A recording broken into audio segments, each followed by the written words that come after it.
Hello guys, welcome to Pakistani real reaction. तो कैसे हैं आप सब? उम्मीद है आप सब बढ़िया होंगे, मजे में होंगे, खुश होंगे, आबाद होंगे। हमारी दुआ यही है आप हमेशा हंसते रहें और मुस्कुराते रहें, खुद भी खुश रहें, दूसरों को भी खुश रखें। मेरा नाम है उदय। मैं हूं बशर। सो गाइस, कौन सा दिन है जिस दिन भारत खुशखबरी ना आई हो। मतलब आप लोगों को हम खुशखबरी के लिए तरस जाते हैं कि कब हमें पाकिस्तान को मतलब लेकर को खुशखबरी मिलेगी। हम भी खुश होंगे जिस तरह इंडियंस डेली खुश होते हैं। वाकई में तो अब तो आदत सी हो गई इंडियंस को यार, ये मामूली सी बात है इंडियंस के लिए, मामूली सी बात है। मामूली सी तो बात है। भारत मामूली सी बात क्या है, आपको मैं टाइटल बताता हूँ। भारत का खजाना बना माउंट एवरेस्ट। तो माउंट एवरेस्ट दुनिया का सबसे ऊंचा पहाड़ है। बिल्कुल। उसकी ऊंचाई जैसी है, उससे भी ऊंचा मतलब खजाना भारत बना का है। खजाना हो अब चुका है। क्या बना है, किस मतलब तरीके से पैसों की बना है? बोरियां लगा दो, बन जाएगी भाई। बन जाएगी। कितना बड़ा है भारत का खजाना। इस बार इस हफ्ते वो सारी खबर लेकर आए हैं और टोटल कितना हो गया है काफी टाइम से हमें भी नहीं पता। बिल्कुल, तो बिल्कुल। ओरिजिनल वीडियो का लिंक मिलेगा डिस्क्रिप्शन में। हिंदी नॉलेज शो का वीडियो है इनका, प्लीज चैनल लाजमी सब्सक्राइब कीजिएगा। तो स्टार्ट। नमस्कार दोस्तों, स्वागत है आपका हिंदी नॉलेज शो में। तो दोस्तों, भारत ने सिर्फ एक महीने के अंदर ही एक बार फिर से इतिहास के सारे रिकॉर्ड तोड़ दिए हैं और उस क्या हुआ ऊंचाई बे? को एक छू महीने लिया के है अंदर। जिस पर भारत कभी भी अपने पूरे इतिहास में नहीं पहुंच पाया था। इसीलिए आज का दिन भारत और भारतीय अर्थव्यवस्था के लिए एक ऐतिहासिक दिन के तौर पर गिना जा रहा है और इसे भविष्य का आधार भी कहा जा रहा है। ऐसा क्यों, आप खुद ये खबर जान लीजिए। दरअसल हुआ कुछ ऐसा है कि अब से एक महीना पहले भारत का जो खजाना है वो इतिहास में सर्वोच्चतम ऊंचाई छू चुका था। उस समय भारत का खजाना हमने वीडियो लगभग बनाई थी उसकी। 545 बिलियन डॉलर को टच कर गया था। लेकिन उसके बाद कुछ दिनों तक ये ड्रॉप करने लगा। लगभग 3 हफ्तों तक ये गिरते गिरते करीबन 542 बिलियन डॉलर तक आ गया था। और उस समय सवाल भी उठने लगे थे, कहीं भारत सरकार और रिजर्व बैंक ऑफ इंडिया ने सिर्फ ये दिखाने के लिए कि हमने रिकॉर्ड तोड़ दिया है इतिहास का सबसे बड़ा, कहीं आर्टिफिशियल तरीके से खजाने को बढ़ाया तो नहीं है। और इन लोग सवालों बातें को कर रहे थे जवाब मतलब, हाँ। आरबीआई को अपनी परफॉर्मेंस से देना ही देना था और आज उन्होंने ये जवाब दे दिया है। दरअसल आप अपने स्क्रीन पर देखिए, पिछले हफ्ते का रिजल्ट निकलकर सामने आया है कि भारत का खजाना पिछले एक हफ्ते में करीबन 4.5 बिलियन डॉलर की जंप लगा चुका है और इसी के साथ ये पहुंच चुका है करीबन 648.7 बिलियन डॉलर के मार्क पर। और इसी के साथ अब से एक महीना पहले जो भारत ने इतिहास में सर्वोच्चतम खजाने का रिकॉर्ड बनाया था, उसे दोबारा फिर से एक महीने के अंदर ही तोड़कर चकनाचूर कर डाला है और भारत का खजाना इतिहास की सर्वोच्चतम ऊंचाई को छू चुका है। और आपको बता दूं कि आरबीआई ने यह भी बताया है कि पिछले कुछ हफ्तों में खजाना ये गिरा क्यों।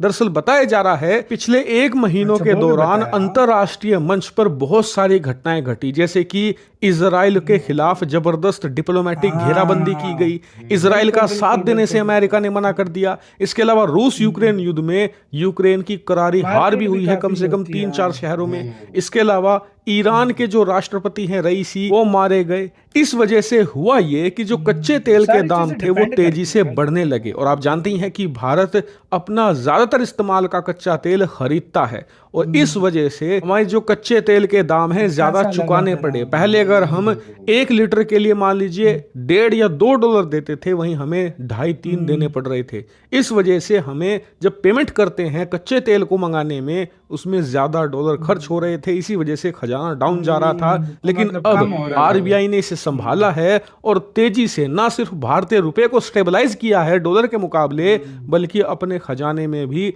जबरदस्त ग्रोथ हासिल कर ली है। इसीलिए मैं आपसे रिक्वेस्ट करूंगा कि अगली बार से जब आप खजाने में ऐसी गिरावट देखें तो ये चेक कर लें कि कहीं इंटरनेशनल स्टेज पर कोई ऐसी घटना तो नहीं घटी जिससे कि कच्चे तेल के दाम में उछाल आया हो, या फिर भारत का जो एक्सपोर्ट है कहीं वो तो नहीं गिरा। क्योंकि सबसे बड़े 2 यही कारण होते हैं जो भारतीय खजाने को गिराते हैं। और अगर आप इस सिनेरियो को अच्छे से समझ गए तो फिर आपको ना तो कोई बहका सकेगा, ना आप किसी फेक न्यूज के झांसे में फंसोगे। लेकिन आपको बता दूं कि भारत को अभी भी संभल कर चलना होगा, क्योंकि इंटरनेशनल स्टेज पर जो स्थिति है बहुत वोलेटाइल है। दिन प्रतिदिन अंतरराष्ट्रीय राजनीति बदल रही है, जिसका इफेक्ट भारतीय खजाने पर देखने को मिलेगा। और भारत का जो गोल है कि इस साल हम $700 बिलियन से ऊपर का खजाना करें, उसे सबसे बड़ा खतरा किसी और से नहीं, अंतर्राष्ट्रीय राजनीति से है और इसीलिए इस साल हम क्योंकि खजाने इसमें को बहुत बहुत ही पंगा होता है। डीपली ट्रैक युद्ध करेंगे, मतलब वो तो बहुत हर एक बढ़ेगा, उतार हाँ चढ़ाव भाई। को बारीकी से एनालिसिस करेंगे, इसीलिए चैनल को सब्सक्राइब कर लेना।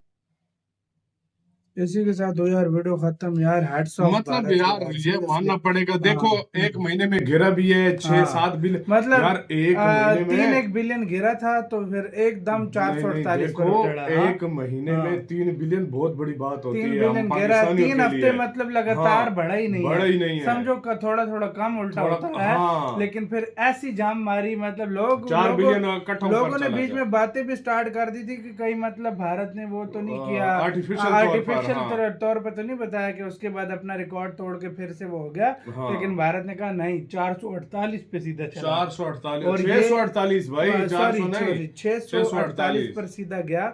और ये भारत की हिस्ट्री का सबसे all ज्यादा time ऑल high है। टाइम हाई, मतलब ये रिकॉर्ड अब सुनहरे पन्नों में हो गया, अब दर्ज हो इसको- चुका है। हाँ, अब इसके रिकॉर्ड अब भी जो और जो टूटते आगे हैं। जाते जाएंगे वो बिल्कुल। रिकॉर्ड टूटते जाएंगे, और रिकॉर्ड यार टूटते सीधी सी जाएंगे। बात बताऊं ना, पूरी दुनिया में स्टॉक एक्सचेंज पे पिछले दिनों काफी असर हाँ, पड़ा है। हाँ। पाकिस्तानी स्टॉक एक्सचेंज भी गिर गई है, गिरी सारा है, कुछ गिरी है, बिल्कुल। ये पड़ता है जब बड़े बड़े कोई वाकये हो जाते हैं ना दुनिया में, तो फिर ये इस चीज का हाँ, डायरेक्ट ये असर चीजें पड़ता है इस normal चीज होती पे हैं यार। फिर, हाँ, ये बिल्कुल नॉर्मल होता होती है, है, फिर हाँ। नुकसान होता है, फिर सबको होता है, पूरी दुनिया में होता है, पूरी ये नहीं दुनिया में होता है ना कि वाकई भारत में, का। वाकई लेकिन में। फिर भी देखा जाए जितने बड़े बड़े वो पिछले एक महीने में पंगे हुए हैं दुनिया में, ये बिल्कुल। फिर भी $3 बिलियन कुछ नहीं भाई काम हुआ। उल्टा ये वो भी कवर भारत ने कर लिया। यार। नहीं तो बड़े बड़े चीन शीन के मैं उस दिन देख रहा था भाई, खजाना एक हफ्ते का कोई $48 बिलियन का नुकसान लिखा लिखा हुआ था। तो आप देखो चीन के कितने बड़े, फिर जापान का हालांकि मतलब उसके भी $20 बिलियन यार इसमें ये होता है ना, अब ये खजाना है, ठीक है, फॉरेक्स रिजर्व है, जो कुछ भी है,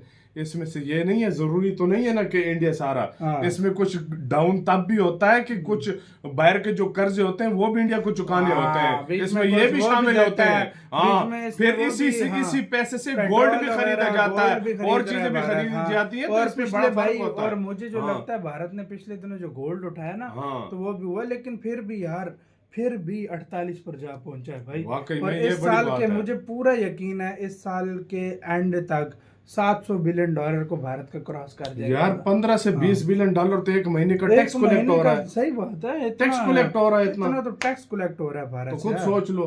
तो मतलब भारत जो है वो 10 की 10 जो उंगलियां लोगों के एक दो हो जाए ना, घी में चली जाए इंडियंस भी उंगलियां, बोलते होंगे मजा ना आ जाता है। डेली, आप भी कहते हैं हम कोई यही बड़ी प्रे खबर करते हैं, सुनाओ, हम हाँ। यही प्रे करते हैं, आप लोग इसी तरह खुशखबरियां सुनो, खुशखबरियां सुनो दिल यार। से कह रहे हैं, हम ये सीधी भी बात प्रे बताऊं, करते दिल हैं से कि कह हमारा रहे हैं, देश भी इस तरह बिल्कुल तरक्की आगे करे। हमारा देश भी हाँ। जाए, आप इसी तरह। मैं उस पे वही कह रहा हूँ ना कि इंडियंस उठते होंगे, कहते होंगे को खबर आती होगी, मामूली बात है, मामूली इससे अच्छा भी ये बताओ, आदी हो गए, ये आदी हो गए, तो सही आपका बात है। इस सारे मामले के ऊपर क्या कहना है? अपनी राय आप लोग दें कमेंट सेक्शन में, आप क्या सोचते हैं इसके ऊपर। अपना गाइस बहुत बहुत ज्यादा ख्याल रखिएगा, तो यार बाय।